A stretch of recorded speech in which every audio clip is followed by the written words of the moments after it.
Digital leader. ધોરણ 6 વિષય computer, chapter 1 એનું સ્વાધ્યાય જોઈએ. પહેલા જોઈએ વિકલ્પ આપેલા છે. આપેલા વિકલ્પમાંથી યોગ્ય વિકલ્પ પસંદ કરો. પહેલું, નીચેનામાંથી કયા કોમ્પ્યુટરમાં લાખો પ્રોસેસરો હોય છે જે ફક્ત થોડી નેનો સેકન્ડમાં કોલિડિયન ગણતરીઓ કરવામાં સક્ષમ છે? A mainframe computer, B super computer, C mini computer, D micro computer. તો એનો સાચો જવાબ આવે છે બી સુપર કોમ્પ્યુટર. બીજું, સુપર કોમ્પ્યુટરનો ઉપયોગ નીચેનામાંથી કયા ક્ષેત્રમાં કરવામાં આવે છે? એ હવામાનની આગાહી માટે, ન્યુક્લિયર એન્જિનના સંશોધન માટે, ભૂશાસ્ત્રના ડેટાના વિશ્લેષણ માટે અને આપેલા તમામ. તો એનો સાચો જવાબ આવે છે આપેલા તમામ. ત્રીજું, સુપર કોમ્પ્યુટરની પ્રોસેસિંગ ક્ષમતાઓ શેમાં માપવામાં આવે છે? એ ફ્લોપ, બી MIPS, સી MPIS અને ડી BPS. તો એનો સાચો જવાબ આવે છે ફ્લોપ્સ. ચોથું, નીચેનામાંથી કઈ સંસ્થામાં મેઇન ફ્રેમ કોમ્પ્યુટરનો ઉપયોગ કરવામાં આવે છે? એ કોર્પોરેશન, બી સરકારી એજન્સી, સી બેંક અને ડી આપેલ તમામ. તો એનો સાચો જવાબ આવે છે ડી આપેલા તમામમાં. પાંચમું છે MIPS એટલે ખાલી જગ્યા. A mega instruction per second, B millions of instructions per second, C millions of information per second અને D mega information per second. તો એનો સાચો જવાબ આવે છે B millions of instructions per second. છઠ્ઠું, મિની કોમ્પ્યુટર એ મલ્ટી પ્રોસેસિંગ મશીન હોવાથી તેમાં એક જ સમયે કેટલા વપરાશકર્તાઓ એકસાથે કાર્ય કરી શકે છે? એ 100, બી 200, સી 300, ડી 400. તો એનો સાચો જવાબ આવે છે બી 200. સાતમું, માઇક્રો કોમ્પ્યુટરમાં આપેલી ઇન્ટિગ્રેટેડ સર્કિટ ICને કયા નામથી ઓળખવામાં આવે છે? A mini processor, B micro processor, C super processor અને ડી એક પણ નહીં. તો એનો સાચો જવાબ આવે છે બી. શું જવાબ આવે છે? Micro processor. આઠમું, નીચેનામાંથી કયા કોમ્પ્યુટરનો સમાવેશ માઇક્રો કોમ્પ્યુટર તરીકે કરી શકાય છે? A workstation, B laptop, C personal computer અને સ્માર્ટફોન અને ડી આપેલા તમામ. તો એનો સાચો જવાબ આવે છે આપેલા તમામ. એટલે કે એનો જવાબ આવે છે ડી.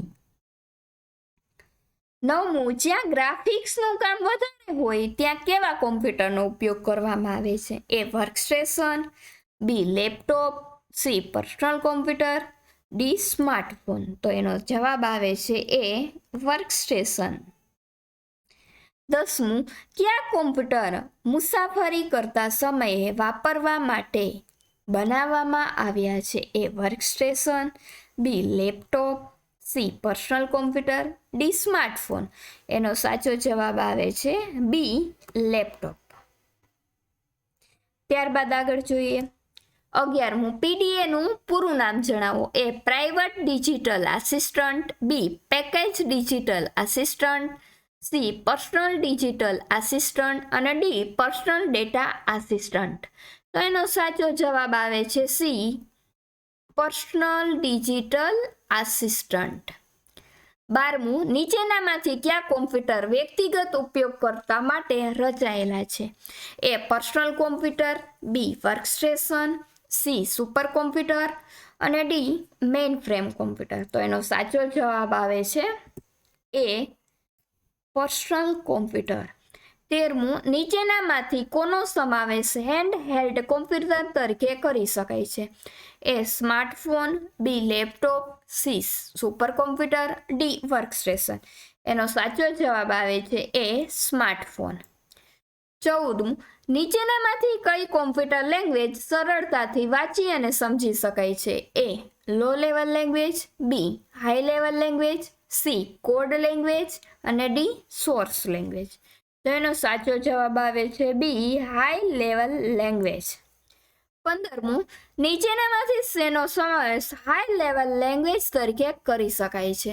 એ પાયથન જાવા, બી સી અને સી હેજ, સી વિઝ્યુઅલ બેઝિક અને જાવા સ્ક્રિપ્ટ્સ અને ડી આપેલા તમામ.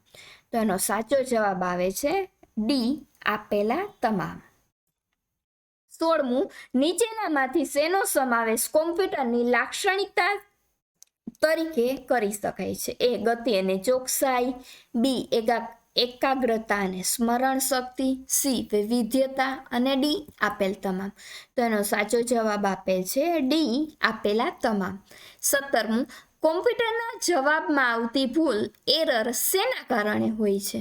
એ ખોટા ડેટા દાખલ કરવાથી, બી ઉપયોગકર્તાની ભૂલ, સી એ અથવા બી અને ડી ચોકસાઈનો અભાવ. તો જવાબ આવે છે સી એ અને બી બંને.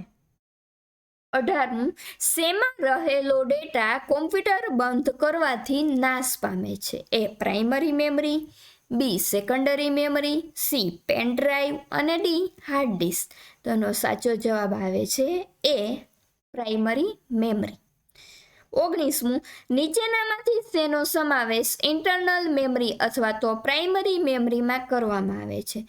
એ પેન ડ્રાઈવ, બી રેમ, સી હાર્ડ ડિસ્ક અને ડી ડીવીડી.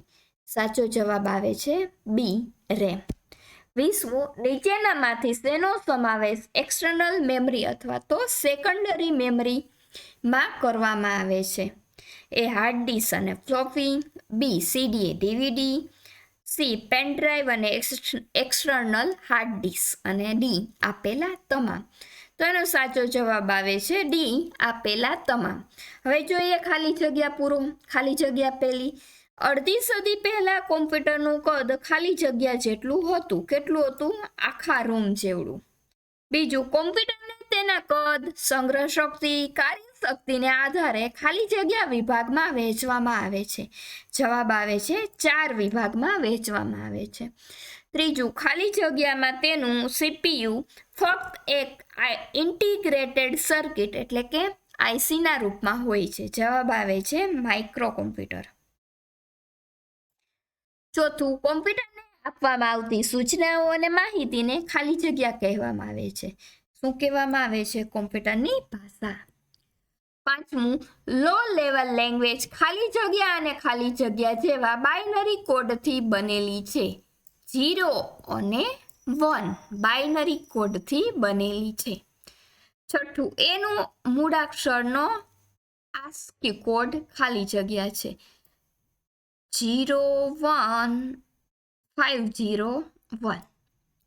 સાતમું, ખાલી જગ્યાનો ઉપયોગ કરી હાઈ લેવલ લેંગ્વેજને મશીન લેંગ્વેજમાં રૂપાંતર કરવામાં આવે છે. જવાબ આવે છે કમ્પાઇલર.